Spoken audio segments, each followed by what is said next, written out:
Pants. The Roman legions marched up from the temporal regions of the Mediterranean to places like Scotland, or as they called it, Catalonia. The wind had blown up the Romans as they marched.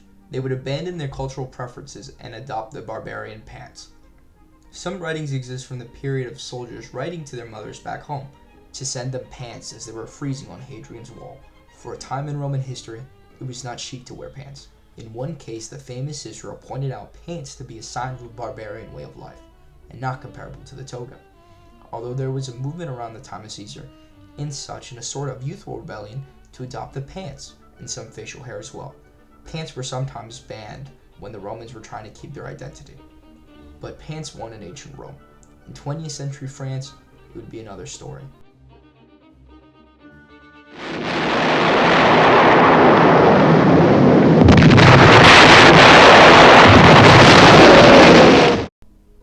World War I. World War I was a war mired in multiple scandals on each side. From the Zimmermann telegram or the shell crisis of 1915, pants were in the hot seat once more. It would lead to the loss of many French lives and a disaster in military doctrine. Adolphe Messamie was the Minister of War in France in 1912. European powers at the time were preparing for an upcoming war. Messamie had been a huge advocate for the offensive strategy if a war broke out with Germany. Messamie had visited the Balkans, an identified problem area. During the First Balkan War, Messamie had looked to the dull Bulgarian uniforms as a way to reinvent the French uniform. For a time, it would be his cri de cœur. His objective was to change the French uniform to one that would keep up to date with the armies surrounding them. What were the French uniforms? They were the same uniforms they had been wearing since 1830. The cavalry, that of the dragoons, had not changed since the time of Napoleon. The infantry wore blood red pants with blue coats and red hats. Messamie, through his crusade, would be accused of anti-French behavior, as the Echo de Paris put it, to go contrary both to French taste and military function. During a hearing of the parliamentary, the former Minister of War, Itan, would acclaim, "Les pantalons rouges, c'est France." Messamie would be removed for his perceived missteps, and would write later on in life, "The blind and invisible attachment to the most visible of colors was to have a cruel consequence." Why had the French entered into the Great War with the quote-unquote most visible of colors? What is it about the uniforms that changed from the flashy Napoleonic uniforms to a much more modern time? This mediocre video essay will try to put forth answers to them all, and to ask some questions too. Firstly, let us look at the other major war players and what they were going with. The British had adopted khaki formally in 1902, and had learned some lessons in the Boer War in South Africa, but it is sort of disputed. Other information had pointed to the use of uniform color out east in India, being adopted by Sir Henry Lawrence and the Corps Guides. The Germans had adopted field grau. I can't find resources on the adoption of field grau, but it fits well with the Prussian camp of thinking. I think field grau is a great camouflage to adopt in a very smoky, muddy, and overall colorless battlefield. It also served as a way to uniform the army, as it became the first standardized camouflage to be issued, and was a way to bring all German armies into the Prussian fold. Bavarians and other groups in the Prussian Empire had existed, and back in the 1800s they would have adorned themselves in different colors. I think that the Germans studied hard in the theater of war. One of the first historians to look at classical Greek warfare and try to read any insights on war had been preparing for their own times. It only makes sense that the Prussians would adopt something so dull, yet so effective. And God, look at that color.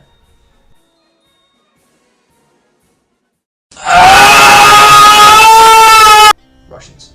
Okay, this is a little ridiculous with how bad the state of the Russian army was during the war. Some soldiers not having shoes and having a buddy system, so when one died, the other could use the gun because there was not enough guns to go around. Overall, a pretty sad state of affairs. They wore plain brown and a sort of khaki. Sorry to the other belligerents, as this video focuses on the main powers at the beginning of the war. Why were uniforms before the Great War so flashy? Okay, before the adoption of actual gunpowder and weaponry, people had focused mainly on pikes, and it used to be knights and stuff. They finally adopted in like 1530. The Tacitos from Spain would formally adopt musketeers into their regiments. Following that, gunpowder weaponry before this time had been extremely slow. For example, in the Renaissance, it was about 6 to 12 minutes to reload. As these weapons got better to use, more armies would adopt the weaponry, and eventually, before the onset of the Great War and before 1884, when Paul Villiers had invented the smokeless powder, when someone had fired a gun, it left an incredibly big smoke, The rifles were inaccurate, so in response, military tactics had been created to utilize gunpowder rifles. Some regiments had been trained to line up and shoot at the enemy and quickly reload to get another volley off. This took a lot of time. They hadn't been actually formally using the volleys till Gustavo Adolphus in Sweden. This is what people think of before the modern war, when armies would go next to each other and shoot. This is because the actual shot being used was just a ball. It didn't have any chance of hitting a soldier. But if you put 200 people together, then you have them shoot at another 200 people, then you might have a chance to kill. For example, a Habsburg musketeer from the infantry regiments QUQ would be provided 600 rounds. Every single firing would produce smoke and heat that could blind the person firing, not to mention the crack of the gun, which would be severe to anyone who would be in the heat of firing.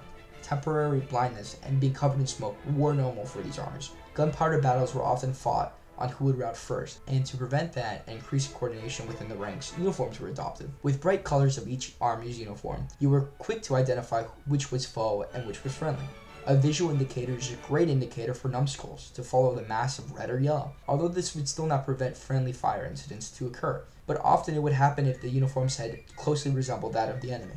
As in the Battle of Germantown in the American Revolutions, the Americans had ended up firing on each other, so badly being mistaken for British regulars, that the British, who had been losing, won the battle. This could be another reason for the standardization of uniforms in color. If the Bavarians wore blue, then surely the Prussians would probably fire upon them, and they would probably fire them because they're Prussian. Uniforms had not only been used for their particular reasons for identification, acknowledge the religion of those fightings or that of the state. In the work of Ernest H., I can't pronounce his name, I'm sorry, he points to the time of the Hellenistic ages, where there had been much more standardization, and in the times of our old friends, the Romans. We can look at standardized arms for each soldier in the military. Uniforms were often after being constantly used as a way to express a sort of imperium, like that of Hadrian and Trajan. Before them, the principes were depicted in armor. In the piece by Ernest H., his name, puts forth the notion that there was a roundabout imitation game going in which emperors and heads of states wished to be represented as dignified would in Mata Dolorum, and that would be represented on the statue of pagan gods, as well as Christ in a few depictions. The uniforms of the late classical period had seemed to connect themselves with a sort of virtue. Military might have been a way to express legitimacy, and so of which religious idols and rulers would be depicted in a sort of military garb. At all times, states had been extremely opportunistic to portray state power through things of war. Going back into the early modern period with figures such as Cosimo I, not to be confused with Cosimo de' Medici, the other Medici that I'll do a video on, states and those who've controlled it have made explicit overtures to go ahead and try to strengthen their hold on power. And this can be seen through the navies that they gathered, through the artwork produced at the time to go ahead and portray. Through arms, there is the sense of legitimacy, and that continued from kings, dukes, and such into states with democracies and the rest. In ancient warfare, there were shields decorated with state heraldry. Same thing in the medieval period. Fortifications of the Renaissance would be a key player in showing the strength of the state. Now there was difference between actual armies of the state and the individual mercenary groups. Connected with the ritualization of the uniform, the bright uniform of the French soldiers is that of the offensive. They represent France and French military doctrine at the time going into the war. There was the cult of the offensive. There was a strong belief among higher-ups that controlled the armies that a preemptive strike would pay off more than being attacked. Many of the statements that seemed deplorable about the state of the offensive before the war graced that of the characters that would play the main role through it. As Joffre, the chief of staff for the French army, stated, no longer knows any other law than the offensive. Any other conception ought to be rejected as contrary to the very nature of war. The cult had been created through popular sentiment among populace and civil leaders. But look at Germany shows that even other military leaders had underestimated what modern war was going to look like. The Schlieffen Plan, the way to win a preemptive strike against France, was to be the reigning document that would control the high command, which would lead to the offensive downfall, and the nervous breakdown of von Moltke, the chief of staff. The popular sentiments especially gripped the French, enraged at the loss of territory from the previous Franco-Prussian wars. There were cheers around the world when it was being plunged into a conflict that would take many sons from their mothers. London, Berlin, Paris would announce a conflict that would lead to humanity's ability to shell itself into oblivion with cheers. Victor Hugo was a writer during the Romantic period, but holds a special place in the eyes of France. His works are ones you ought to be familiar with. Les Miserables, The Miserables, I can't speak French, and The Hunchback of Notre Dame. He also represents a wonderful insight into a very trying time for the French. Hugo had lost a son during the Franco-Prussian War, as so many others had in the Battle of Sedan, as it had been a defining moment for the government of Napoleon III. The French troops, adorning themselves in red and blue, had been stuck and bombed in a fortress that would act as a cage. The Battle of Sedan is seen by the French as the Germans had viewed Tannenberg in their history, something that had sickened the psyche of the state and had to be dealt with as a reconciliation with their history. Hugo wrote multiple poems describing that of his tragedy, and the same for France. Hugo also held an extremely popular sentiment on that of Alsace-Lorraine region. Then France would suddenly arouse herself. She would become formidable. She will regain Alsace-Lorraine.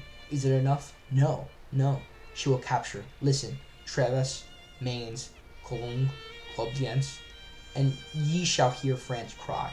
The clock strikes my hour, Germany. Hear me. Am I thine enemy? No, I am thy sister.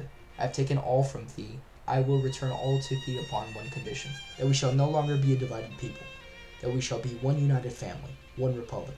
I will demolish my fortresses through thine, my vendetta, la brotherhood.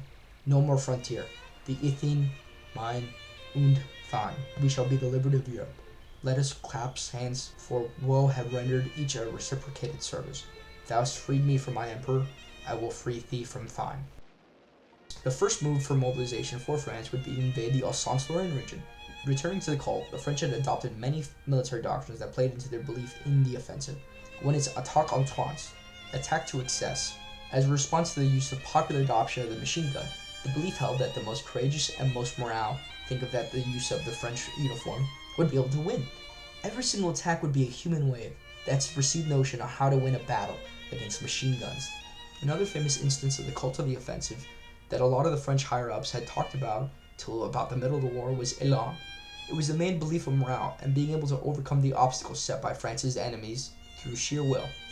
This would change when the Germans started attacking them. These military doctrines are the same and play into the cult of the offensive, and offer another explanation of why the uniform was not changed before World War I. This is not to say that other armies had suffered from this. Look at the German military that had adopted field grout, but was unable to shake the cult of the offensive as well. The Schieffelin plan was never going to work, even if Moltke followed it to a T. The real difference between the Germans to the French had been the use of firepower at the beginning of the war, but again the French would adopt the use of artillery bombing when they had forgotten the élan strategy, or rather when they got it beaten out of them. Perhaps another culprit in the famous red pants was the culture. There had been a romanticization wave of art, depicting warriors and war as ideal. People were excited about going to war. Imagine yourself in the shoes of a French cavalryman at the start of the war. Your great-grandfather had fought for Napoleon in the same uniform that you're going to fight the Germans in. The European casualness of going to war combined with the French Revolution statism had created a catastrophic result that led to the entirety of culture to shift away from the idea of loving war, as Hegel put it. After the war, the neoclassic attitudes of honor and duty were abandoned for a more fatalistic approach, how to view the machinations of warfare. In conclusion, the overall vibe going into war had created the conditions that did not let the French adopt a field uniform that made sense until the disastrous events of the first years of the First World War. This war, and I believe the change of pants, is a pivot in human history and that of warfare, changing from the world of Napoleon, when war was not a calamity, to the meat grinder we all know well today.